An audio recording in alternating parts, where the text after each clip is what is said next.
Assalamualaikum warahmatullahi wabarakatuh. Kembali dengan podcast Kota Bogor. Saya Fitri Anggraini dan saya mengundang para narasumber yang hadir di Kota Bogor dari Komisi Pelindungan Anak Indonesia Daerah, Ibu Rani, dan Yayasan Penyandang Disabilitas Bapak Yadi gitu. Baik.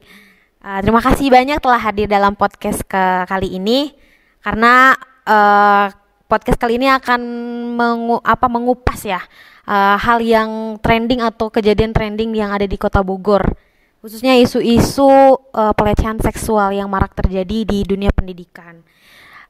Bukankah pelecehan seksual ini harus kita cegah gitu ya Bu ya Pak?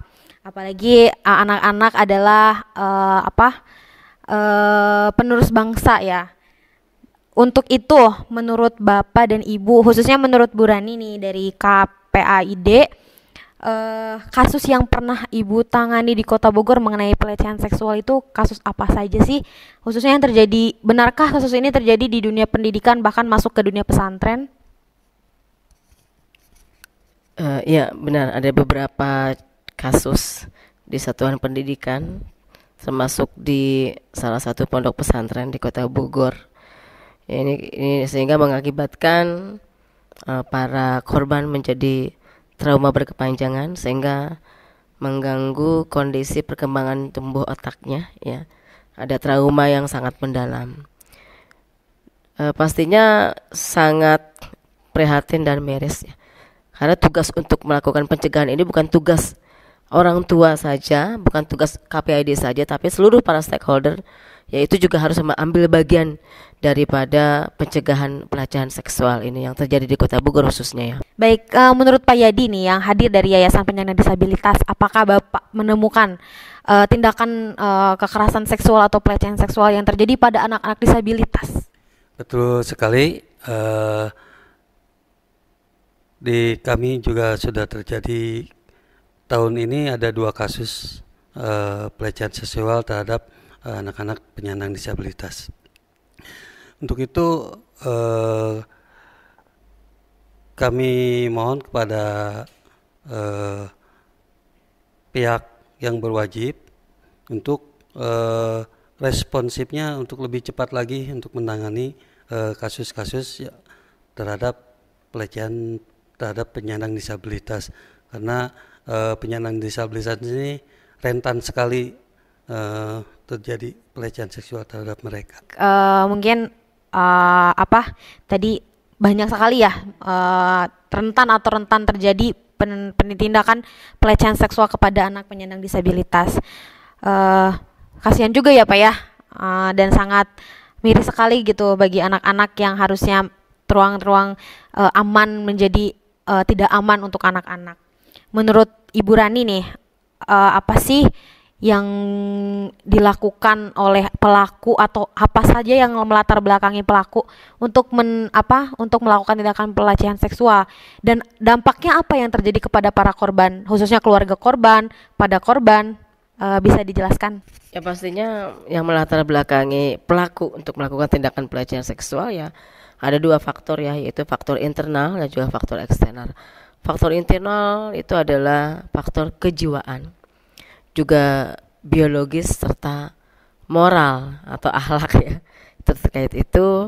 Sedangkan faktor eksternal itu adalah faktor sosial budaya, faktor ekonomi juga bisa mempengaruhi, serta faktor-faktor media sosial yang sangat marak mempertontonkan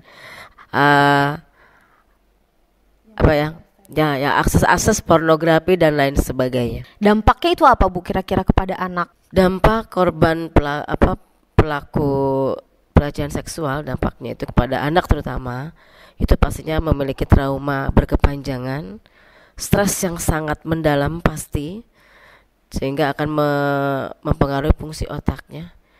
Ya pastinya dia merasa bahwa dirinya itu sudah tidak ada rasa percaya diri lagi karena merasa dirinya sudah hancur lah gitu. Stresnya sangat berkepanjangan sehingga perlu pendampingan pemulihan mental yang sangat panjang ini.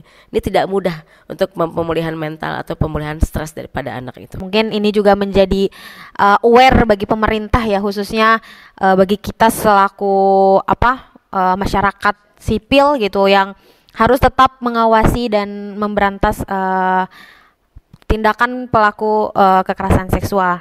Oke, kepada Pak Yadi, kira-kira apa sih Pak Yadi yang kasus pernah Bapak tangani? Biasanya faktornya apa? Kok sampai bisa gitu? Sudahkah itu anak udah menjadi penyandang disabilitas, kemudian masih aja ada pelaku yang melakukan tindakan pelecehan seksual kepada anak disabilitas? Biasanya terjadi itu karena pelaku biasanya memandang lemahnya penyandang disabilitas. Jadi apalagi penyandang disabilitas yang intelektual ya, autis, Down syndrome, grahita mental, itu biasanya mereka secara fisik kan tidak terlihat, namun lemah di intelektualnya. Mungkin pelaku ini mengira mereka akan gampang melakukan pelecehan itu dan tanpa terdeteksi. Mungkin itu yang melatar belakangi. Pada orang tua ataupun masyarakat pada umumnya agar mengenali apa itu penyandang disabilitas. Jadi ketika melihat penyandang disabilitas ini berjalan sendiri atau ada indikasi-indikasi pelecehan, untuk segera dibantu gitu. Apakah di Kota Bogor ini pelaku-pelaku pelecehan seksual sudah dihukum berdasarkan undang-undang, Bu? Selain kami mendampingi para korban pelecehan seksual, kami juga mengawasi sejauh mana proses hukum para pelaku pelecehan seksual itu sendiri. Artinya ini isu yang sangat perlu kita soroti bersama ya, karena memang pelaku pelecehan seksual tidak bisa dimaafkan dan tidak bisa diterima lagi oleh masyarakat ya, karena sudah iya gitu, agar korban tidak bertambah. Baik, mungkin pesan-pesan yang bisa Ibu Bapak sampaikan untuk masyarakat Kota Bogor mengenai tindakan pelecehan seksual ini apa sih? Awasi ya, lindungi anak-anak kita semua, khususnya di Kota Bogor. Berikan edukasi terhadap orang tua maupun anak itu sendiri, edukasi mengenai seks. Memberikan edukasi ya, terus melakukan pengamatan kepada anak-anak, mengawasi anak-anak dan mengawasi tingkah laku anak-anaknya juga ya. Oke, baik. Mungkin karena memang di Kota Bogor ini sedang marak terjadi pelecehan seksual, saya bisa kasih tagar ya. Ciptakan Kota Bogor menuju Bogor aman dari pelecehan seksual. Bisa apa, Bu? Oke, baik. Ciptakan Kota Bogor menuju Bogor aman dari pelecehan seksual. Baik, terima kasih banyak. Wassalamualaikum warahmatullahi wabarakatuh.